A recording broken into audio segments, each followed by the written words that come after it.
Este programa tem o apoio do Crédito Agrícola. Acredite no poder das suas ideias. Se tem um projeto inovador nos setores da agricultura, do agroalimentar ou da floresta, participe na 13ª edição do Prémio Empreendedorismo e Inovação Crédito Agrícola. Vamos atribuir 35 mil euros em prémios. Candidatos até 9 de agosto em premioinovação.pt.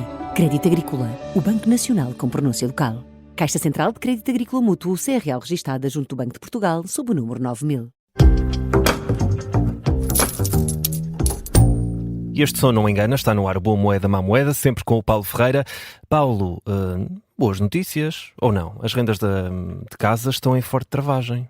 Ótimas notícias para quem ou é arrendatário ou quer arrendar a casa, não é? Para os proprietários menos boas. A economia tem muito esta coisa. Consegues sempre olhar para o mesmo facto.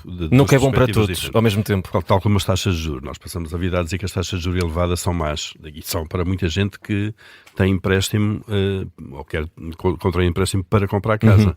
Mas para quem tem poupanças, a subida das taxas de juros é uma coisa boa. Claro. Rendem mais. Bom, mas aqui no mercado de arrendamento é de facto uma notícia porque muitos esperavam há muito tempo. Há sinais de forte travagem nos preços em Lisboa e Porto. No último ano e meio, aliás, no Porto já há mesmo uma queda registada. Quando falamos de travagem, significa que, neste caso, as rendas de casa continuam a aumentar, mas aumentam cada vez menos. Em vez de aumentarem as taxas de 20% que aumentavam há uns anos, aumentam 10, 15, 5, por aí fora. Quando falamos de queda, é mesmo uma queda, isto é, rendas hoje mais baratas do que estavam há uns meses. Isto são dados da base de dados da Confidencial Imobiliário, que é uma publicação e uma plataforma dedicada precisamente ao setor, e então no Porto, entre o final de 2024 e o primeiro trimestre deste ano, há uma queda acumulada já das rendas de 3,6%, segundo estes indicadores da Confidencial Imobiliário, e portanto, e se nós estreitarmos o período de observação apenas os primeiros 3 meses de 2026, verificamos que as rendas tiveram também uma queda homóloga, mais ligeira, mas de 1,3%. É a maior queda em 5 anos. E isto é uma inversão, e uma inversão rápida do que aconteceu, por exemplo, em 2022 e 2023, em que as rendas dos novos contratos no Porto subiam a uma média superior a 20% por trimestre, em termos homólogos. Portanto, no Porto verifica-se mesmo uma queda das rendas. Em Lisboa não há uma queda, mas lá está, há um ciclo de estabilização, isto é, as taxas de crescimento são cada vez menores e estão agora muito próximas do zero. No primeiro trimestre de 2026 há aqui uma variação trimestral de 0,2%.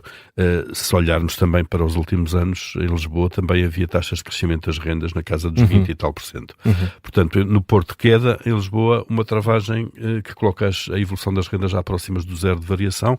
Vamos ver agora se é uma tendência que vem para ficar, isto é, ou que se vai acentuar até maiores quedas, ou se há aqui um fenómeno no mercado que pode ter a ver com as mudanças fiscais que o Governo fez, que reduziu, por exemplo, bastante o IRS pago pelos inquilinos, isto é,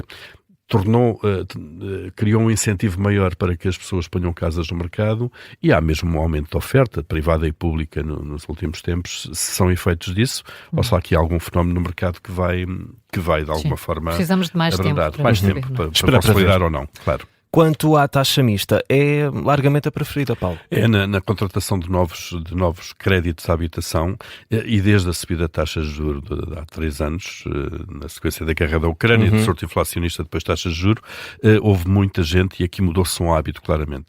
A taxa variável era claramente dominante até essa altura, quando se contratava um crédito à habitação, mas claramente dominante na casa dos 70%, 80%, e agora é a taxa mista que apresenta valores desses, isto é, em todos os novos contratos, 75% dos celebrados no ano passado foram feitos com taxa mista. A taxa mista já agora é um contrato então de crédito em que os primeiros 3 a 5 anos têm uma taxa fixa e depois a partir daí então entra-se num regime de taxa variável.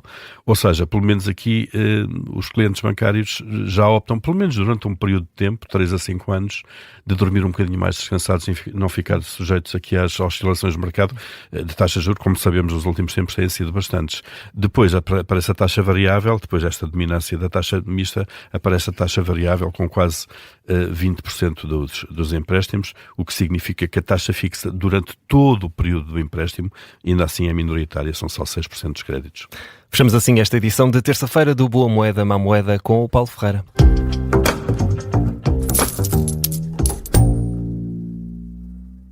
Este programa tem o apoio do Crédito Agrícola. Acredite no poder das suas ideias. Se tem um projeto inovador nos setores da agricultura, do agroalimentar ou da floresta, participe na 13ª edição do Prémio Empreendedorismo e Inovação Crédito Agrícola. Vamos atribuir 35 mil euros em prémios. Candidatos até 9 de agosto em premioinovação.pt. Crédito Agrícola, o Banco Nacional com pronúncia local. Caixa Central de Crédito Agrícola Mútuo, CRL registada junto do Banco de Portugal, sob o número 9000.